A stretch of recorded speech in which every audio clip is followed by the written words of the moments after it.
I've been getting like a lot of messages lately about breakups.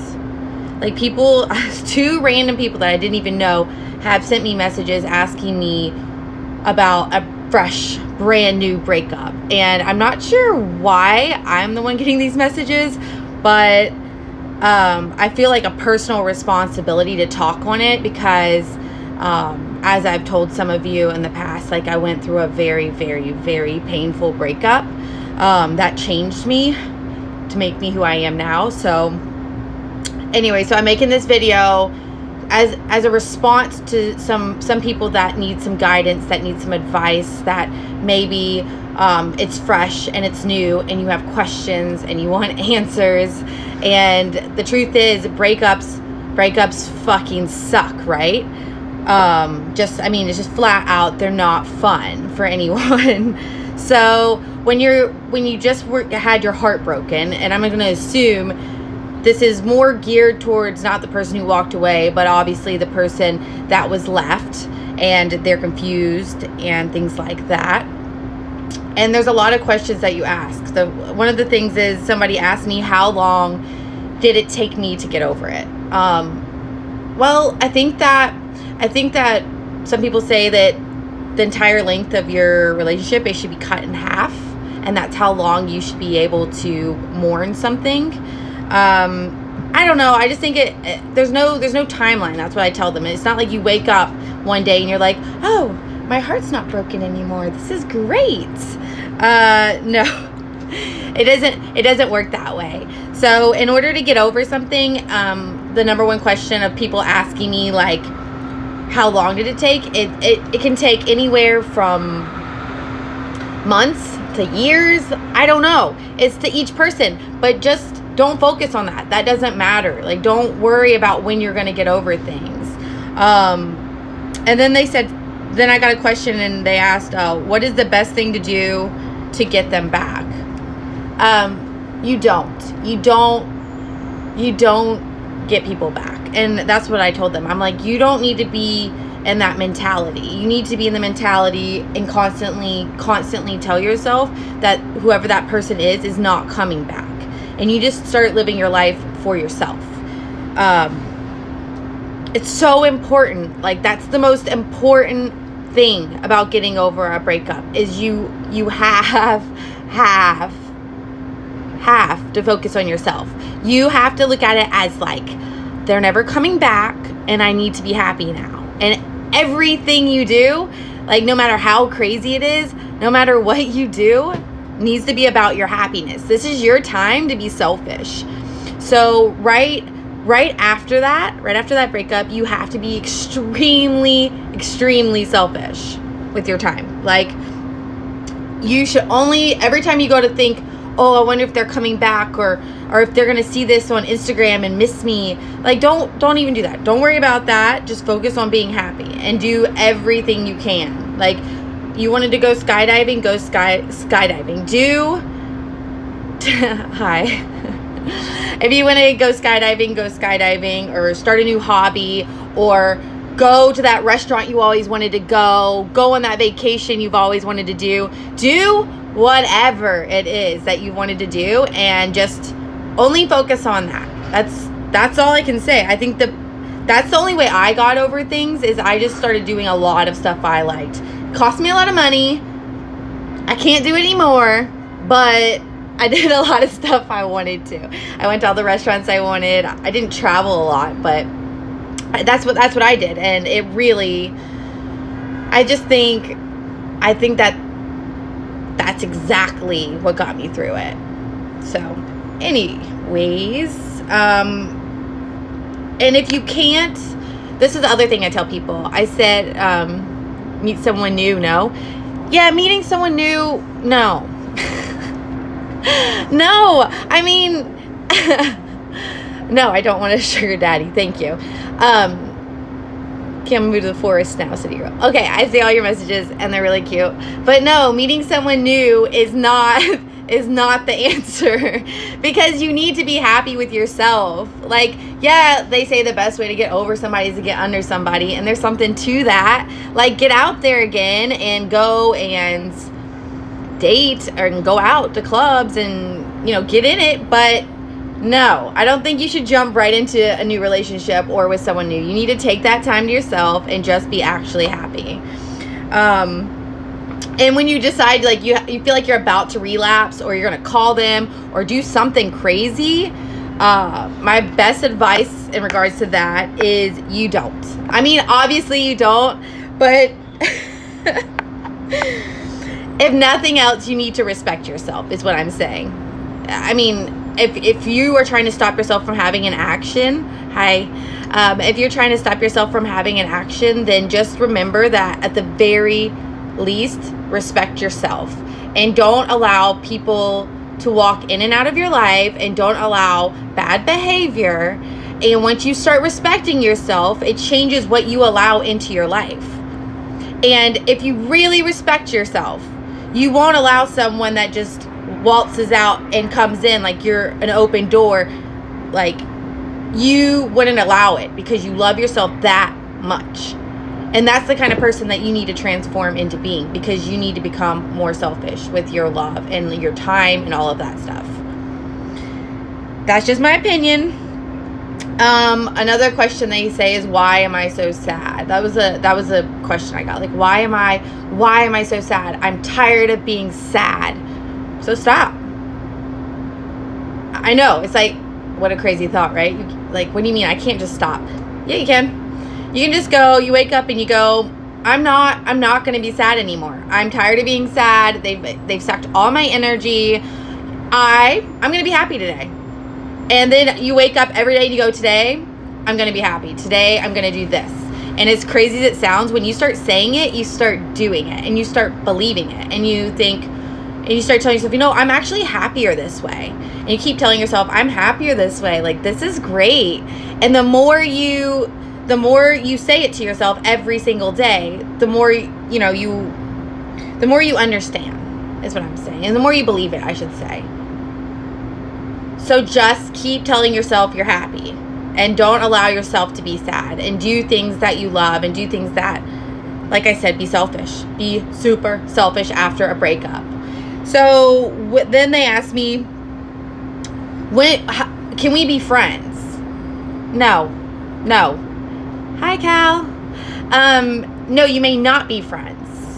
Absolutely not. The best thing to do after a breakup is to cut off all communication. As hard as that is, I know they were your best friend and you thought they were the one. They weren't, and they aren't, because they left. And that's what you have to keep telling yourself. Even if you thought they were your best friend, a best friend never leaves you, right? But they did. So forget the notion that they're your best friend. Forget the notion that you can be friends, and say, you broke up with me, you've walked out, and now the only power you have left is how you react. And taking that reaction and going, no, I'm not going to talk to you. I think, and you can be very respectful when you say it, and let them know. Don't just go blocking them and ghosting them, because that's childish and reactive, and it's a mistake I made. Let them know. Say, I think at this point in time, we should not talk to each other, and I think it's best if we remove each other. Oops, sorry, I got a phone call. That you remove yourself from social media, and then that's it. You separate, and then you start living your life. Don't look at your phone waiting for them to call. Start living your life. That's the best advice I could give anyone. And then for the people who say, I'll never find love again, yes, you will. Come on. I mean, you will. Don't become all jaded and like, oh, my life's ending. Oh. Just be silent when that happens. What do you mean just be silent? I mean, outside of a mutual, this isn't working out romantically, let's just be friends, is code for hang out on a shelf for me to try out again later. Yeah. So when someone says to you, this isn't working out romantically, let's just be friends. No, you're not friends. You may not be sitting there waiting while they figure it out, or they don't, and then you lose. It's a lose-lose situation for you. Yeah, exactly. The Bamberg. You are absolutely correct. So don't wait around for anyone. Respect yourself and your time more, and start getting busy. This is all the things I told you months ago when you were first single. Yes, Austin, you're right. And I didn't listen. That's the worst part, is I didn't listen. I really did feel like he was my best friend at that time, but he wasn't. And that's what I keep telling people. I'm like, that was one of the biggest things for me to get out of my head, was that he wasn't my best friend. And that was the worst part. And I think that, oh, and this is the other thing they say. They're like, I'll never find anyone like them. That is true. And I know that's fucked up to say, but you really will never find anyone like them. You won't, because they're one of a kind. And you obviously, in your love and who you guys were together was special. And who they are is special. But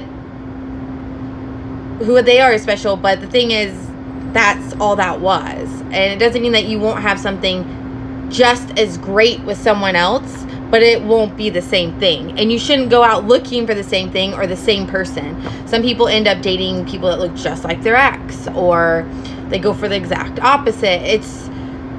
You're not going to find that person again in another person, and you shouldn't be. You should appreciate what it was when it was happening and let it lay there. And that's all I can say about that. I know it sounds mean to say that you're never going to have them again, but you're not. And you shouldn't want to. You should want something better. Because as great as that relationship was in your head, is as perfect of a match that you think you were, then why are you broken up? You know what I mean? Sometimes you have to take a back seat, and you have to really go at your relationship without love goggles and feeling like left. You need to look at that person for who they really are. And I'm not saying find reasons to hate people to get over them, because that's not good either. It's not healthy. But I think seeing someone for what they really are and what they did, especially if they decided to leave after a long time. I'm not talking about short term, but short term too. Either way, if someone decided to leave, they left, and you have to respect that decision and know that they aren't your person. Your person wouldn't just like abandon you or make you feel like crap. Hi Liz, love you. Yeah, so that's one of my biggest things. I think that one of the best ways that helps me get over things was to look back and go, oh, that behavior that I loved so much, find me a person. I can't even find me a person, bro. They're either a blessing or a lesson. Amen. I mean, most of them are a lesson, and some of them are a blessing, and some of them both, you know? But I think, stop. I do think that you just need to look at them as a lesson, and there's nothing wrong with that. If you need to keep reminding yourself over and over and over again that it was a blessing and they were a lesson, then just do it. Because I think as humans, we have such a desire for a purpose. Like, why is this happening? Why? What was their purpose in my life? And we have such a need. That gives you closure, because once you give it a purpose, then you can get over it, because you can look back and go, oh, that's all that was, instead of leaving it open like, oh, they're still there, it's still whatever. So what I would think about was things that I really didn't like, that were behaviors that maybe I never said anything about, or I just accepted, because when you love someone, you accept their flaws. You accept all of them, and you know that, and that's why you stick it out with them, and that's how it goes. But I think that after you break up with a person, and all those things that you accepted, and all of those things that you kind of brushed aside that maybe irked you a little, I want you to think about those things, pull them out, push them forward, and when you think about them, that's all you think about. I know it's mean. I don't know what else to say. That's my best advice on how to get over things. It worked for me. I'm not saying it's going to work for everyone, but I have been getting, like I said, a lot of messages asking me how to deal with it, and I just want to reiterate the only thing you can do is take it day by day, and every morning you get out of your bed and you take a shower and you go to the gym, then you go to work and you come home and you do it again, and you just do it over and over and over, and then you start going out and you start living your life, and then over time, whether or not you like it, it does heal. It does. Like, over time, it may take months and you may feel like it's never, but it is going to pass. So, talk about what I'm going to do today and this weekend. Oh, no, that's boring. I'm not doing anything fun. Just going to run around, you know, get in trouble like I usually do. So, anyways, love you guys. That's all I have to say. I'll see you later. Bye.